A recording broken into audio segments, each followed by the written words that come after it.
안녕하세요, 가치현입니다. 자, 어느덧 1월 마지막 주말이에요. 모두 즐거운 주말 보내시고요. 이번 주는 날씨가 굉장히 추웠었잖아요. 그런데 다행히도 주식시장은 맑았던 것 같고, 또 최근 날씨하고 다르게 온화한 분위기가 전달되는 것 같습니다. 그래서 정말 이런 시점들을 많이 기다리셨을 거예요. 길게 본다면 작년 8월부터 별다른 상승도 없이 시장이 계속 빠졌었고, 또 반등이 나온다고 해도 조금은 찝찝하게 느껴졌다면, 지금은 많이 상승해서 그렇지 과거 관점과는 조금은 달라진 것 같습니다. 그래서 시작이 좋았던 만큼 단기간에 어떤 흐름이 나올지 모르겠지만 전체적인 긴 흐름에서 봤을 때 올 한 해만큼은 좋은 흐름이 나오기를 기대해 보고요. 오늘 영상은 전반적으로 삼성전자, 반도체에 대한 새로운 이슈에 대해서 말씀을 드려보겠고, 또 이번 주는 3거래일밖에 없었어요. 그렇지만 그 3거래일 내에서도 기관과 외국인은 어떤 종목을 많이 매수했는지 여기에 대해서도 말씀을 드려볼게요. 자, 먼저 1월 25일부터 1월 27일까지 외국인이 가장 많이 매수한 종목을 살펴보겠습니다. 자, 첫 번째가 삼성전자, SK하이닉스, LG화학, LNF, 현대차, 삼성 SDI 이런 순서대로 매수를 했고, 삼성전자를 무려 1조 원이 넘게 매수를 했어요. 그것도 3거래일 만에. 제가 항상 말씀을 드릴 때 1000억 이상 매수를 했다면 정말 많이 매수했다 라는 저만의 기준을 갖고 있거든요.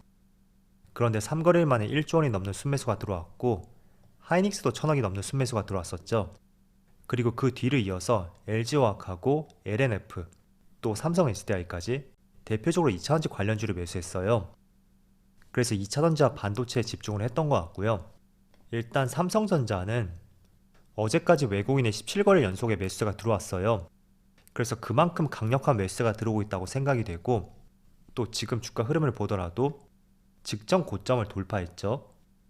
제가 이것도 자주 말씀을 드렸을 거예요. 항상 주가라는 것은 하락할 때는 저점을 낮춰가고 또 고점도 낮춰가죠.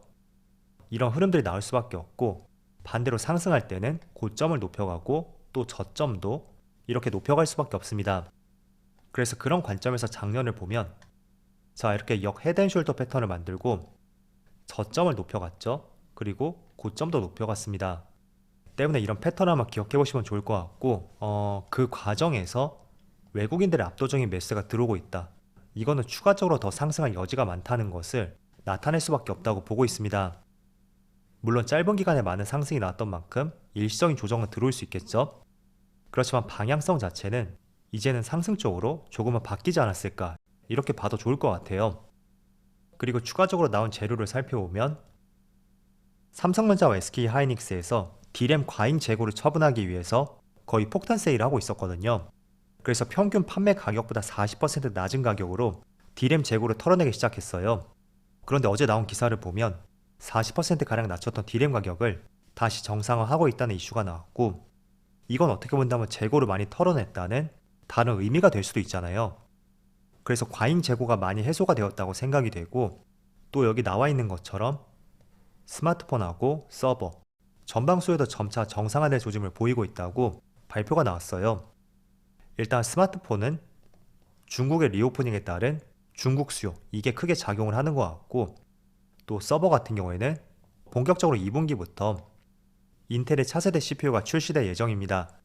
그래서 그런 점들을 고려해봐도 상당히 의미 있는 기사라고 생각이 되고, 어쨌든 팩트를 말씀드리면 재고를 많이 털기 위해서 진행을 했었던 4분기 D램 반도체 폭탄 세일, 이게 멈췄다는 것이 팩트이고, 그런 점들을 고려해본다면 앞으로 나올 수 있는 반도체에 대한 수많은 이슈들이 있겠죠. 그 이슈가 부정보다는 긍정 쪽이 더 많을 가능성이 상당히 높습니다. 그래서 그런 점들을 토대로 해서 3거래일 만에 외국인도 1조 원이 넘는 순매수가 들어왔고, 이게 앞으로도 이어질 여지가 충분히 높다고 생각이 돼요. 그래서 어제 나온 새로운 기사인데 한번 참조를 해보신다면 좋을 것 같아요.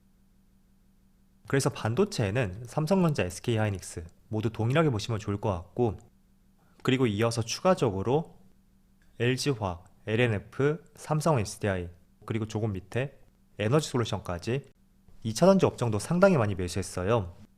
그래서 일단 어제는 에너지솔루션과 삼성 SDI에 조금은 다른 흐름이 나왔지만, 다음 주 중순 충분히 보이스 물량이 나온 뒤에는 저는 동일한 흐름이 나올 것이라고 말씀을 드리겠고, 어쨌든 기관과 외국인 입장에서도 한 종목을 픽해서 매수하진 않을 거예요.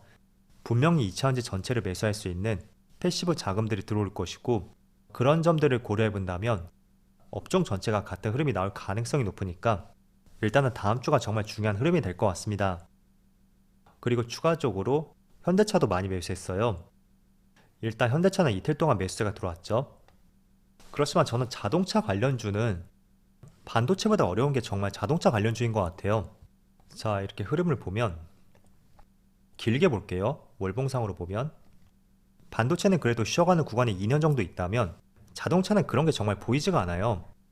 2010년대 당시에도 한번 고점을 형성하고 나서 거의 7년 정도 이렇게 주가가 밀려버렸죠. 그리고 1년 동안 상승이 나오고 또 2년 가까이 주가가 내려가고 있습니다.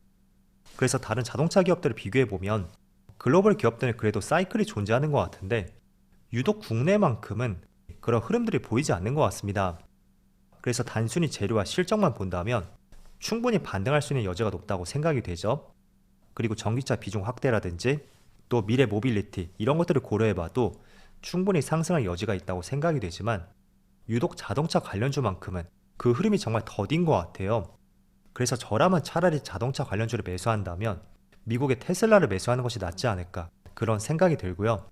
그렇지만 굳이 내가 코스피 업종을 매수하겠다면 차라리 자동차보다는 반도체 쪽 혹은 2차전지 이쪽을 공략하는 것이 훨씬 나을 것 같습니다.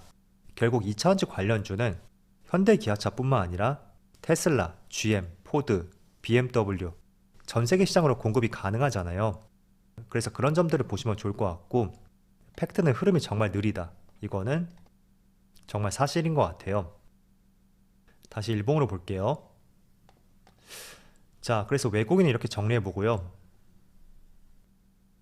이어서 기관을 보면 기관은 오스템 임플란트하고 기아, LG 에너지 솔루션, LNF, 포스코 케미칼, 또 삼성 SDI까지 전체적으로 2차전지 관련주를 가장 많이 매수했고 또 자동차 관련주는 기아를 매수했네요. 그리고 오스템 임플란트 같은 경우에는 사모펀드에서 공개 매수가를 제한했었죠.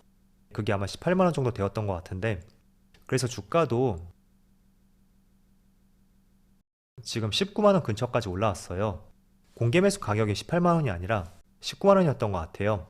그래서 주가도 그 근처까지 갭상승 후에 빠지지 않고 있고 그래서 오스템 임플란트를 제외한다면 마찬가지로 2차전지 관련주하고 자동차 이쪽을 많이 매수했습니다. 그렇지만 기아도 제가 말씀을 드린 것처럼 조금은 현대차하고 비슷한 관점이라고 생각이 돼요. 그렇지만 조금의 차이점이 있다면 시총이 작기 때문에 변동성은 조금 크다고 생각이 되고 또 애플과 관련주로서도 조금은 관심을 가져볼 수가 있거든요. 그래서 굳이 현대차를 매수할 계획이 있다면 저는 차라리 기아를 매수하는 것이 그나마 낫지 않을까 이런 생각을 전달해 드리겠고요. 그리고 기관도 2차전지 관련주를 많이 매수했던 만큼 항상 2차전지 관련주는 주가가 빠질 때 그때는 조정의 관점으로서 저점 매수 관점을 늘 가져보자고 말씀을 드릴게요. 자, 그래서 오늘은 간략하게 기관과 외국인의 매수 상위 종목에 대해서 말씀을 드려봤어요. 이렇게 보니까 업종이 확연하게 눈에 띄는 것 같아요. 외국인은 반도체하고 2차전지 그리고 현대차를 매수했다면 기관은 2차전지하고 기아 이렇게 자동차와 2차전지 쪽으로 매수를 했습니다. 그래서 그런 흐름들이 다음 주에도 이어질지 같이 관찰을 해보시면 좋을 것 같고 그리고 다음 주에는 중요한 FMC 회의가 있죠.